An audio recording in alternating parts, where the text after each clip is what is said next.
Vamos a empezar leyendo el pasaje de la Escritura que nos toca en el día de hoy, que es Marcos, capítulo 14, y los versos del 12 al 26. Vamos a estar leyendo en la versión Nueva Biblia de las Américas.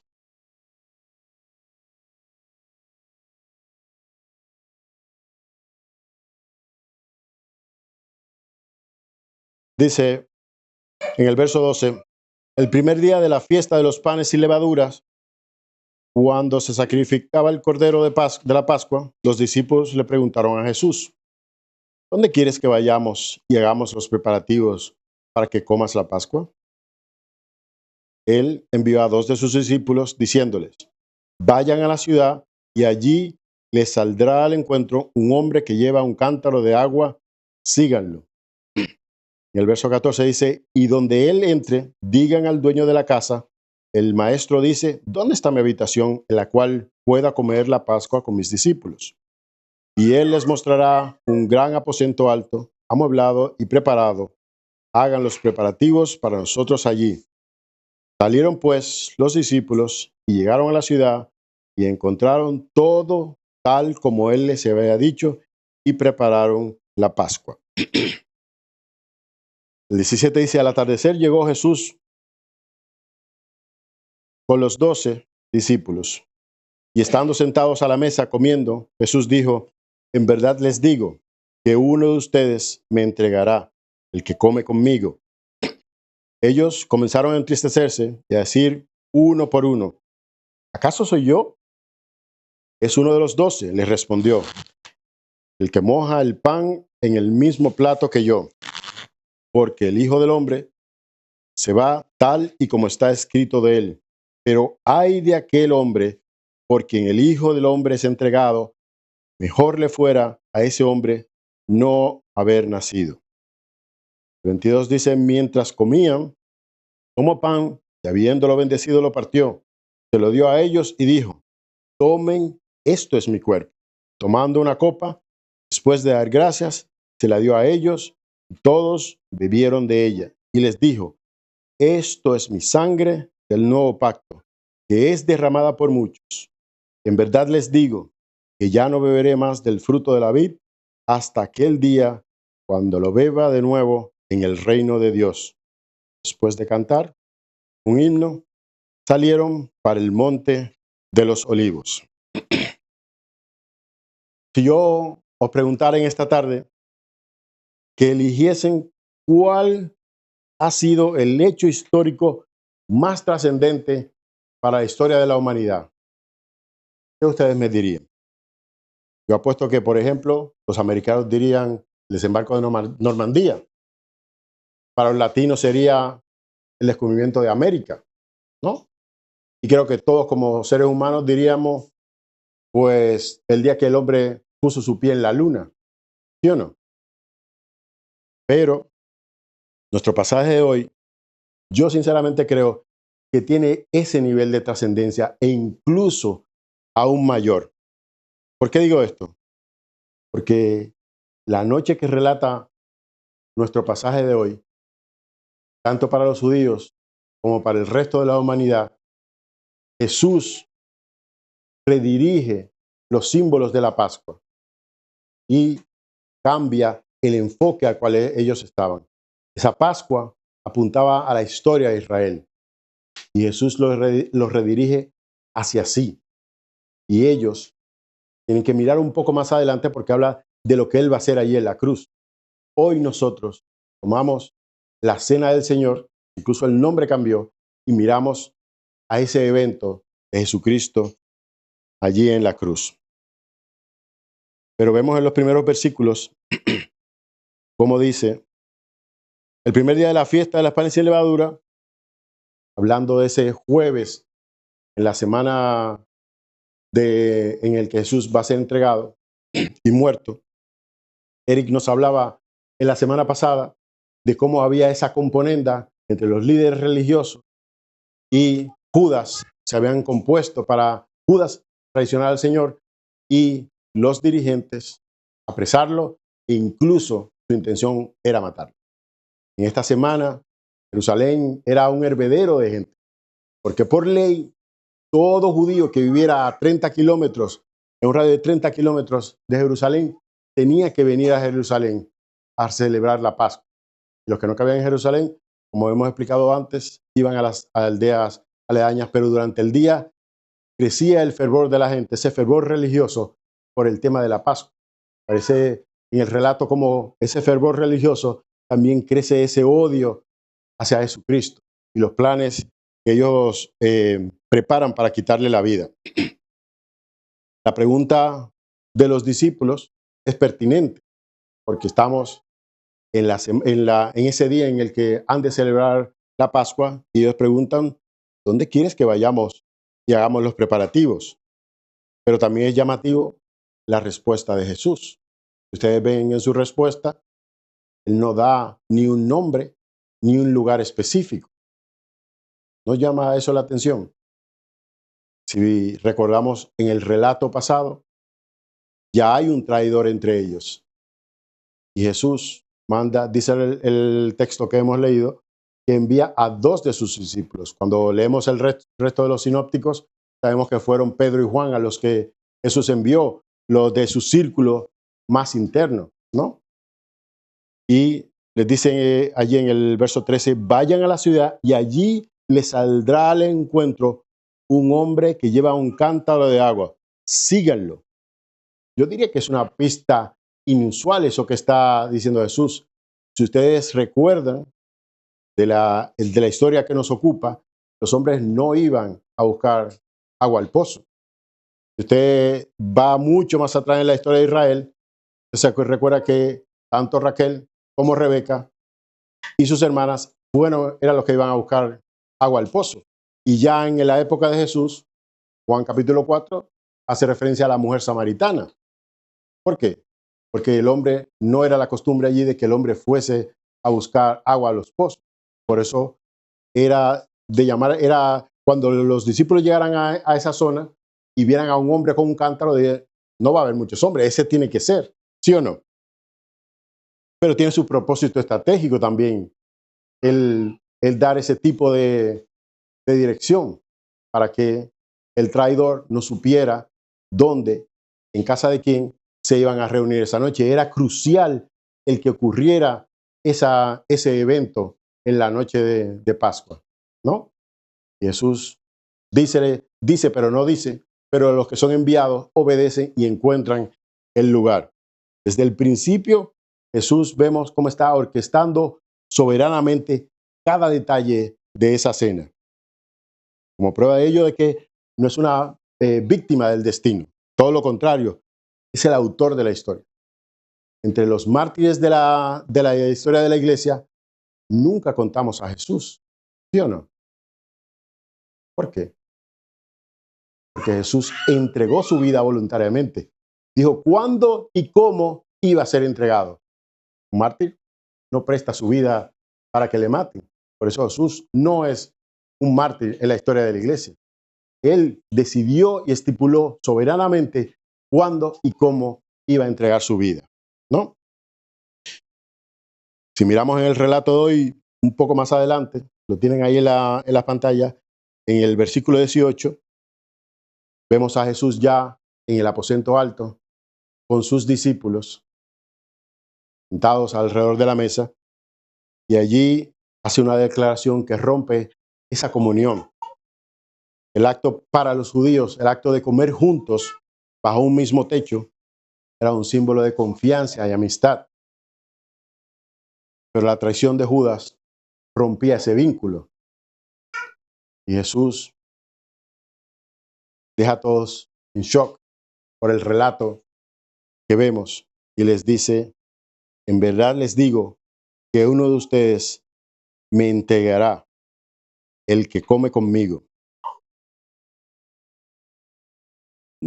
Con cierta pena digo esto porque, dado todo el tramo que nos ocupa en el día de hoy, no quiero ocupar mucho tiempo hablando acerca de la traición de Judas, porque se han escrito ríos de tintas acerca de si Judas hizo lo que hizo porque quiso hacerlo o porque estaba predestinado para hacerlo.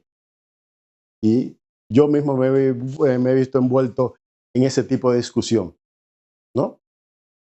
Le traicionó porque él quiso, porque eso era lo que su corazón deseaba, o porque estaba predestinado a hacerlo. Pues déjenme decir que la Biblia sujeta ambas verdades. Judas traicionó a nuestro Señor porque eso es lo que él quería hacer. Nadie le obligó a ello. Pero también la Biblia declara que lo hizo porque ya había sido predeterminado por Dios y así había sido profetizado en el Antiguo Testamento. Pero fíjense ustedes algo interesante en los versículos que tenemos en pantalla. Vemos aquí que hay unas claras advertencias y oportunidades que el Señor le da para que Él se arrepienta de lo que va a hacer. Por ejemplo, fíjense en el versículo 18. Dice, uno de ustedes me entregará, el que come conmigo. Fíjense también en el 19. Dice, el que moja el pan en el mismo plato que yo, dando claras advertencias al traidor de que él ya sabe cuáles son sus planes, ¿no? Y luego remata ya con la última advertencia en el verso 20. Dice, ay de aquel hombre por quien el Hijo del Hombre es entregado. Mejor le fuera a ese hombre no haber nacido. Oportunidades las tuvo de arrepentirse, de confesar. ¿Ustedes creen que si él se arrepiente en ese momento Jesús no le perdona? Por supuesto que sí, pero no lo hizo. Vemos las dos reacciones, la de los discípulos y la de este hombre vil. La reacción de los discípulos, ¿cuál es? De tristeza. Preguntan, ¿seré yo? Se nota el dolor en sus declaraciones, pero la advertencia de Judas, este hombre, no se arrepiente, sino que deja la habitación y va a hacer aquello que ya había planeado. Como les decía, en estas verdades veremos el gran paradigma. Vemos por un lado la soberanía de Dios y por el otro lado la responsabilidad del hombre.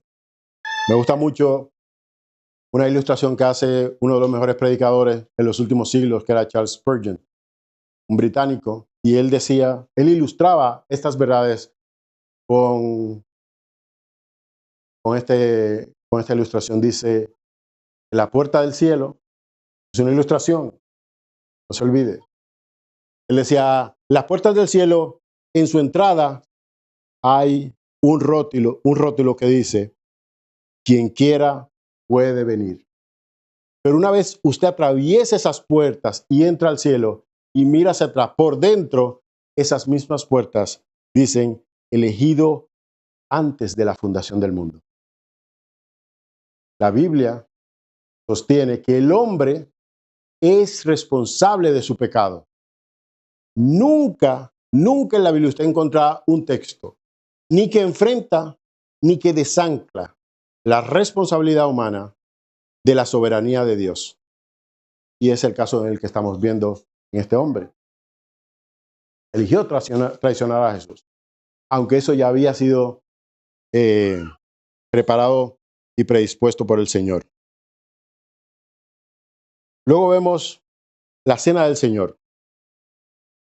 La cena del Señor, los discípulos que ya estaban familiarizados, puesto que ellos habían participado en los 3 años que habían convivido con el Señor de esa misma cena. De hecho, ellos siendo judíos, era entendible que ellos desde pequeño en sus hogares habían reproducido una y otra vez el mismo ritual. ¿Sí o no? Pero vemos en el verso 22, como dice, mientras comían, tomó el pan y habiéndolo bendecido, lo partió. Es muy posible que Jesús seguramente bendijera y diera gracias con la fórmula tradicional del Mishnah, que es como se llama esta tradición, y hubiera repetido el bendito seas, oh Señor, Dios nuestro, Rey del universo, que traes el pan a la tierra.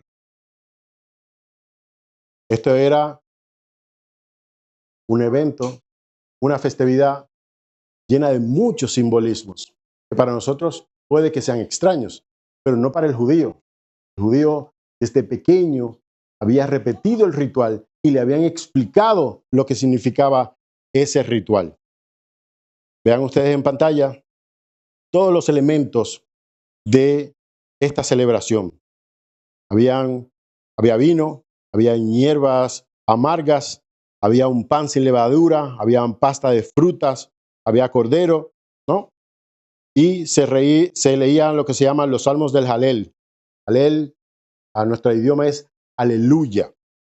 Y estos son los salmos del 113 al 118. Son salmos de gratitud, de alabanza, de redención, el cual se da gracias a Dios por la liberación del pueblo judío. Y dentro del ritual, es bueno traerlo a colación, el orden en que se celebraba la Pascua. Empezaba primero con una oración de gracias y se servían 4 copas. Después de esa acción de gracias se tomaba la primera copa. Después había un lavado ceremonial de manos para simbolizar la limpieza del pecado. Simplemente en este tramo es cuando, no lo cuenta aquí en Marcos, sí los otros sinópticos, es cuando Jesús lava los pies a los discípulos. Luego viene el consumo de hierbas amargas como un símbolo de la esclavitud que vivió el pueblo de Egipto, vivió el pueblo de Israel mientras fue esclavo del pueblo de Egipto. Se tomaba un pan plano en unas pastas de frutas y nueces. Luego se daban paso a los cantos, como decía antes, del Halel, y en este tramo de la cena se cantaba del verso 113 al 114, y se bebía la segunda copa de vino. Luego se servía el cordero y el pan sin levadura, y más adelante se venía con la tercera copa de vino, y se cantaba el resto del Halel, que eran los salmos del 115 al 118, y se terminaba con una cuarta copa. Pero vemos que en esta secuencia de rituales, Jesús de repente sorprende a todos sus discípulos. ¿Por qué? Fíjense en el verso 22, a ver si puedo ir un poco para atrás. Dice el verso 22, mientras comía, tomó pan y habiéndolo bendecido, lo partió, se lo dio a ellos y dijo, frase que los dejó a todos en shock. Como judío, dicen, tomen, esto es mi cuerpo. Jesús, con esta frase, redirige toda el ceremonial de la Pascua, porque los judíos tomaban ese pan como recordatorio de su liberación del pueblo de Egipto, ¿no? Recordaban una y otra vez de dónde vienen, estaban en la tierra prometida, pero Dios les sacó de allí. Y ese pan que hacía recordar era un pan sin levadura, recordando las prisas con las que salieron aquella noche. Era un símbolo, lo que hacía Jesús, redirigía ese símbolo hacia él mismo, a lo que dentro de pocas horas iba a ocurrir, que era el sacrificio de él mismo. Sacrificaba un cordero y ahora él iba a ser ese cordero, para que todos los que se apropien de ese símbolo, ¿no? se apropien también del sacrificio de Cristo. Como decía antes, cada una de estas partes de la Pascua era un símbolo que recordaba algo al pueblo de Israel. En la frase, este es mi cuerpo, Jesús apuntaba hacia sí mismo.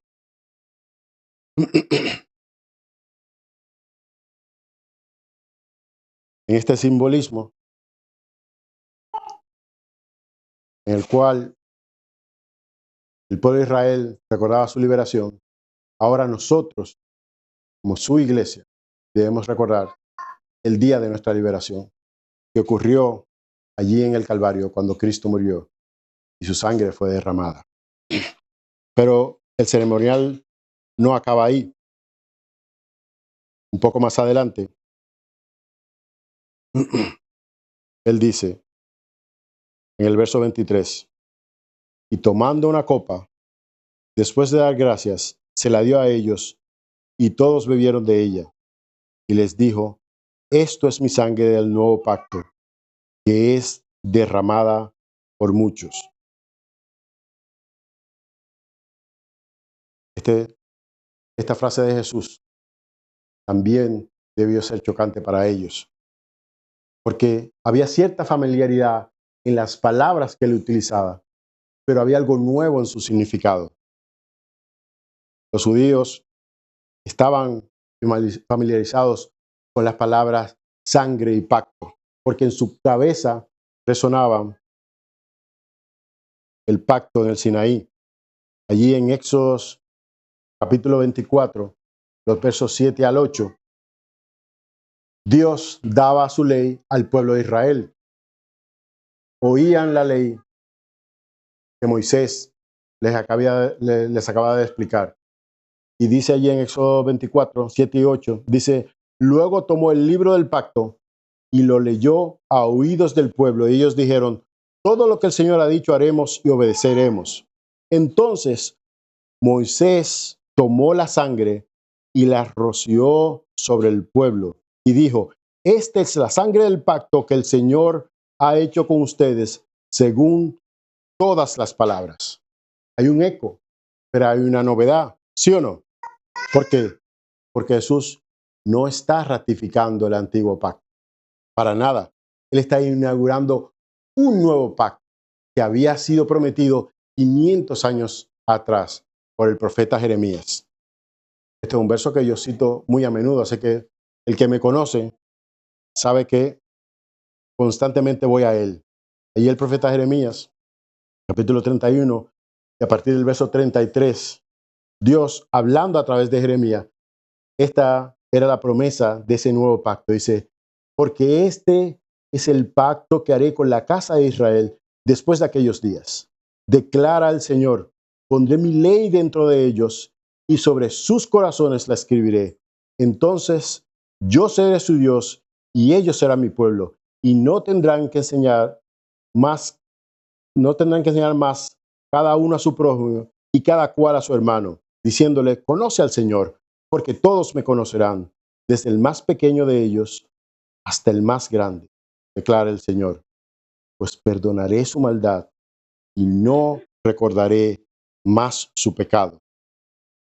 Para el verdadero pueblo de Israel, no para el étnico, sino para el verdadero pueblo de Israel, era una promesa que todo judío anhelaba ver cumplida. Y esa noche Jesús anunciaba el cumplimiento de esa promesa. ¿Por qué? Porque había un pacto que ellos conocían, que se hizo allí en el Sinaí. Yo quiero que ustedes vean la comparación de los dos pactos, el antiguo pacto y el nuevo pacto. En el antiguo pacto, allí en Sinaí, ¿cuál era su naturaleza? Completamente externa. Había sido escritas por la mano de Dios sobre piedra. En el nuevo pacto, por el contrario, es interno. Es que la ley de Dios ha sido escrita en nuestros corazones por el Espíritu Santo. En el viejo pacto, el mandato es, haz esto y vivirás. Si obedeces, si cumples mis mandamientos, vivirás. En el nuevo pacto, el imperativo sobre quién cae. Sobre nosotros, cae sobre el mismo Dios. Si usted razona en ese pacto, en el 34, se dice, yo perdonaré la maldad y no recordaré más sus pecados. Esto es la genialidad del nuevo pacto, que Dios es el efector de nuestra salvación, porque Él es el que obra en cada uno de nosotros, en nuestros corazones. Viene a morar dentro de nosotros, cambia nuestra naturaleza, cambia la estructura de nuestro corazón y de nuestros pensamientos. ¿Para qué? Para que anhelemos obedecerlo. Amamos a Dios de tal manera que ahora no vemos otra cosa mejor que obedecer sus mandamientos. Antes, esas reglas venían por el exterior. Ahora esas reglas son inscritas en mi mente y en mi corazón para obedecer a Dios. ¿Cuál es el resultado de aquel pacto? Les recordaba continuamente al pueblo de Israel el fracaso humano debido a la naturaleza. Porque el hombre por naturaleza es pecador. Peca porque esa es su naturaleza. No lo vemos en Judas. ¿Por qué traicionó al Señor? Porque su naturaleza era lo que quería hacer. Eso es lo que le pedía. Y actuaba en consecuencia. Así cada uno de nosotros. ¿Cómo nacimos? Pecadores. Esa es nuestra naturaleza. Y la ley de Dios, cuando la leemos sin el Espíritu Santo, nos señala una y otra vez el fracaso que cada uno de nosotros tenemos. Porque nos quedamos lejos de obedecerla de manera perfecta. Es lo que Dios exige de cada uno de nosotros. Pero ¿cuál es el resultado del nuevo pacto? Ahora tenemos un conocimiento de intimidad y de total perdón de parte de Dios por lo que Él ha hecho en nuestros corazones. Y hablo paréntesis. Dios nos ha perdonado de todos nuestros pecados. Los pequeños, los grandes, los abominables, los detestables, de todos ellos. Cuando Dios dice que perdona, ¿qué dice Él? ¿Cómo termina el versículo en el 34? Dice, y me olvidaré de todos vuestros pecados. Cuando Dios perdona, lo hace de tres formas. Primero, no nos arroja a nosotros nuestro pecado cuando volvemos a fallar. No trae del pasado los pecados cometidos y nos lo arroja en la cara. Segundo, no nos trata como pecadores, nos trata como hijos. Eso es parte de su perdón. Y tercero, no anda recurriendo en su mente una y otra vez, porque fulano me hizo esto en contra de mí. Yo creo que cada uno de nosotros podemos aprender a perdonar a nuestros hermanos de esa forma. ¿O no es así que Jesús enseña en su oración a los discípulos? Perdónanos como nosotros también perdonamos a nuestros deudores. Eso debería ser circular, esa forma de perdonar. O nosotros perdonamos así cuando decimos que perdonamos a nuestra mujer, a nuestro marido, a nuestro amigo, a nuestro familiar, a nuestro vecino. Cuando yo digo que he perdonado a alguien, estoy todo el día en mi mente porque fulano en el año tal me hizo esto y esto y esto, o cambio mi forma de tratar a esa persona porque me ha ofendido en el pasado, a pesar de que yo he dicho que le he perdonado, pero ya no le trato con gentileza, no soy amable, no le ayudo. ¿Mm?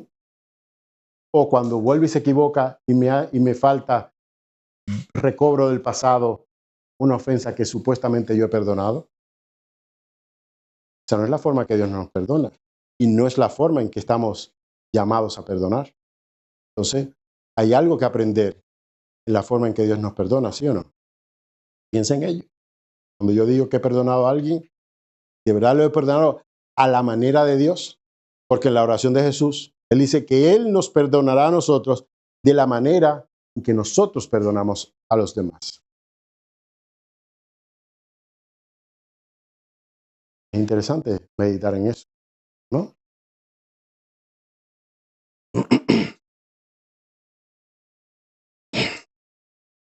¿Cuáles son los beneficios para cada uno de nosotros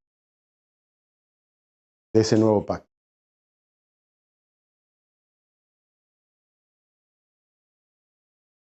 Dios perdona de manera absoluta cada uno de todos nuestros pecados. Pero eso tiene una cara B. Y es que si usted no es miembro del pacto, sus pecados todavía no han sido perdonados. Si usted no ha puesto su confianza en la obra de Cristo allí en la cruz, en quien Él es, usted todavía no ha entrado en el pacto. Y ese pacto es solamente para aquellos que ponen su fe en Jesús. Lo vemos, ¿cómo yo sé eso?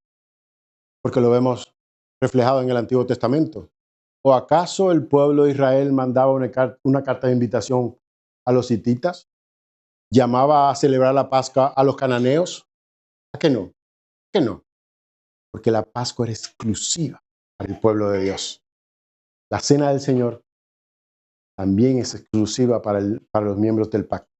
Solo para el pueblo de Dios. Solo para aquellos que han puesto su fe y su confianza en Jesucristo, que le declaran a Él como Señor de sus vidas, solo para ellos. El pacto no es para todo el mundo. Por eso en esta tarde, parte del mensaje es aquellos de ustedes que se reúnen con nosotros, nos ven compartir el pan, todavía no han puesto su confianza en Él. El mensaje de la cruz tiene un doble mensaje. Es recordarte que Dios no es tu Padre hasta que tú no pones tu confianza en Cristo, hasta que Él no es el Señor de tu vida. Y por lo tanto, no has sido perdonado. Solo aquellos que están bajo el pacto, sus pecados, todos sus pecados, han sido perdonados.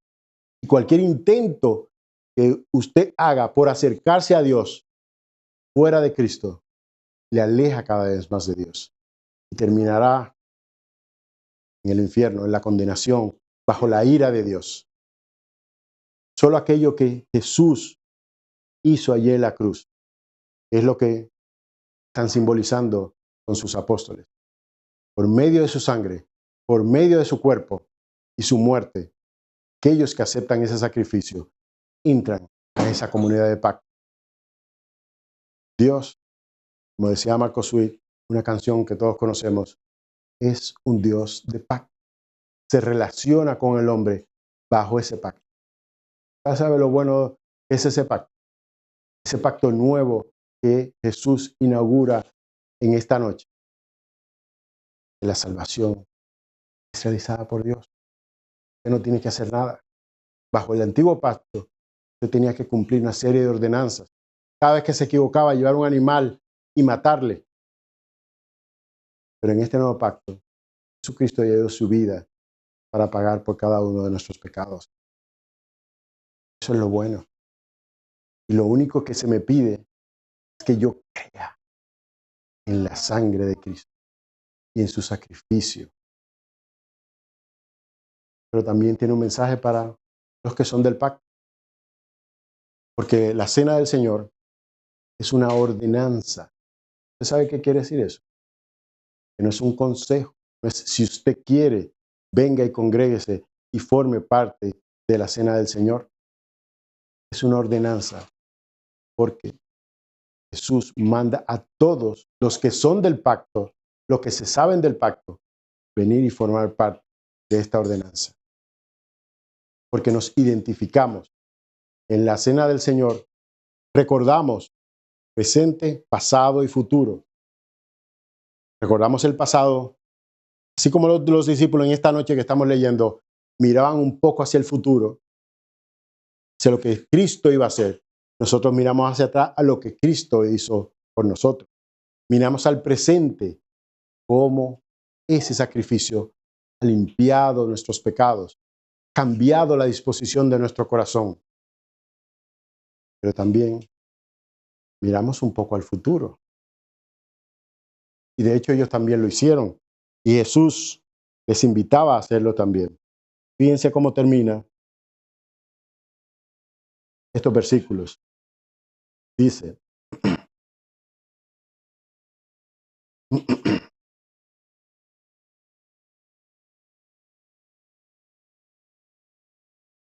dice al final, el 24, esto es mi sangre del nuevo pacto, que es derramada por ustedes. El 25 dice, en verdad les digo que ya no beberé más del fruto de la vid hasta aquel día cuando beba de nuevo en el reino de Dios. Había una promesa. Fíjense que dijimos que eran 4 copas. Jesús llegó a la tercera. No se bebió la cuarta. ¿Por qué? Porque dice que esa cuarta se la va a beber cuando Él vuelva, cuando el reino se ha instaurado. Fíjense, por ejemplo, cómo lo describe Apocalipsis, capítulo 19 y verso 9. Dice, y el ángel me dijo, escribe esto, benditos son los que están invitados a la cena de la boda del Cordero. Y añadió, estas son palabras verdaderas que provienen de Dios. Jesucristo apuntaba hacia sí, hacia lo que iba a ocurrir dentro de pocas horas, pero también apuntaba a un día cuando todos nosotros, vestidos de blanco, frente al altar, celebremos la victoria, la coronación de nuestro Señor, en el cual todos ya glorificados nos juntemos allí por la eternidad a disfrutar de su presencia. Cuando se nos olvide todo lo que ha sido este mundo caído, de maldad, de corrupción, de muerte, todo eso quedará atrás. Y Jesús promete eso para ellos en aquella noche, pero también para nosotros. Esa es la esperanza de cada uno de nosotros. El cristiano tiene que vivir con un ojo puesto en la realidad que nos ocupa, pero con un ojo puesto en la eternidad, en ese día en el cual estemos delante de Él.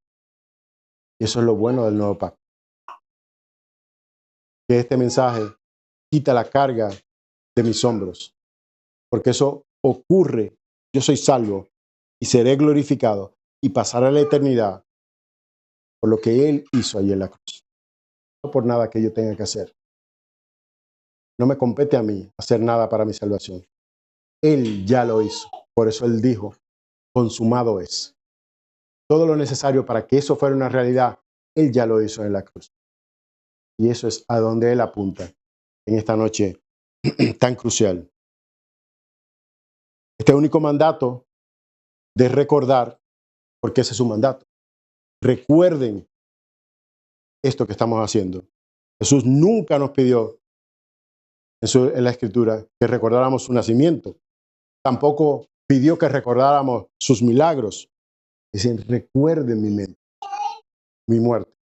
El cristiano nunca debe quitar de su muerte el precio Él pagó para nuestra redención, para nuestra reconciliación, para nuestra adopción y para nuestra futura glorificación. Porque en la muerte del Hijo de Dios, toda la historia de la redención encuentra su cumplimiento. Usted lee la Biblia desde el principio, desde que Adán y Eva fueron creados, toda la Biblia apunta a la obra de Cristo allí en la cruz. La muerte de Jesucristo hace realidad, hace posible ese nuevo pacto en el cual Dios nos perdona. Dios viene a vivir dentro de nosotros. Dios cambia nuestra naturaleza pecaminosa en una naturaleza que le ama y que le obedece gracias a lo que Él hizo allí en la cruz. Y porque la muerte de Cristo, nosotros, como dije antes, encontramos el perdón de todos nuestros pecados. Por eso, parte del llamado de esta noche a los que nos visitan no es a la mesa del Señor, sino a la cruz. Es ahí donde yo quiero invitarles a cada uno de ustedes a acercarse a la cruz de Cristo, donde encontramos el verdadero perdón para ser incluidos en la comunidad del pacto. Decía un escritor, necesitas estar al pie de la cruz, donde hay misericordia y gracia, derramada para todos los que creen. Necesitas abandonar toda esperanza de justicia propia, abandonar todas tus propias obras y entregarte únicamente a aquel que derramó sangre por los pecadores. Aquellos que necesitan salvación. Hoy es el día de salvación. Puede que te hayas congregado en la iglesia desde pequeño. Puede que incluso estés tomando la cena del Señor. Pero tú sabes dentro de ti, el Señor no es el Señor de tu vida. Que Cristo no es el Señor de tu vida. Que tú no has entregado tu vida a Él. Que tú intelectualmente entiendes el mensaje de la cruz. Pero cuando tú ves dentro de ti, tú sigues siendo el Señor de tu vida.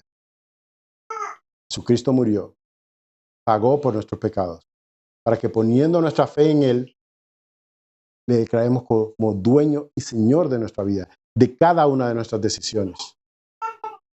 Por eso, el que no ha creído en Cristo, es una invitación pertinente. Acercarse a la cruz antes que acercarse a la mesa. Y si te has acercado a la mesa sin haber nacido de nuevo, sin haber puesto tu confianza en Dios, simplemente porque era parte de la rutina, También un llamado de nuevo a la cruz, para que te acerques a Él y rindas tu voluntad, confieses tus pecados, que la sangre de Jesucristo nos limpia de todo pecado. Esa es su declaración.